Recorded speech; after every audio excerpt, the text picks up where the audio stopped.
দর্শক, যেমনটি বলছিলাম, জাতীয় ঈদগাহ মাঠ, যেখানে গণপ্রজাতন্ত্রী বাংলাদেশ সরকারের মাননীয় প্রধানমন্ত্রী তারেক রহমান যে মাঠে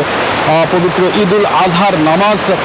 আদায় করবেন, সেই মাঠে কিন্তু আসলে প্রাকৃতিক দুর্যোগ মোকাবেলা করার জন্য, অর্থাৎ যেহেতু এখন বর্ষার সময় চলে এসছে,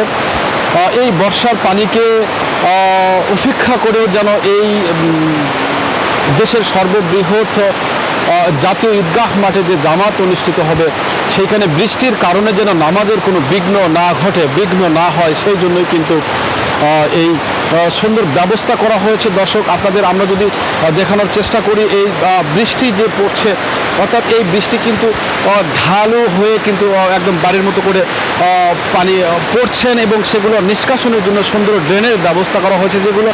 সরাসরি মাঠ থেকে বাহিরে যাবে। আর যদি বলি, ঠিক এইখানে কিন্তু আসলে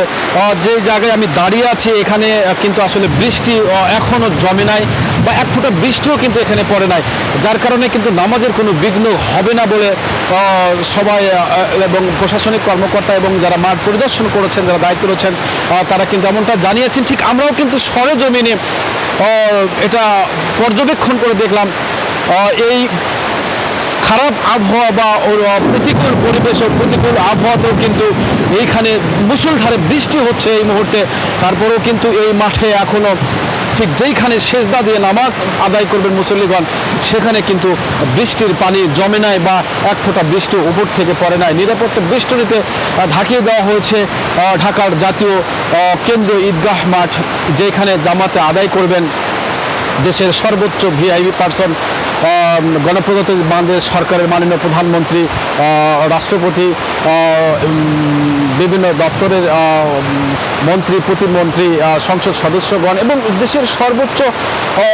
জ্ঞানী গুণী মানুষ এই পবিত্র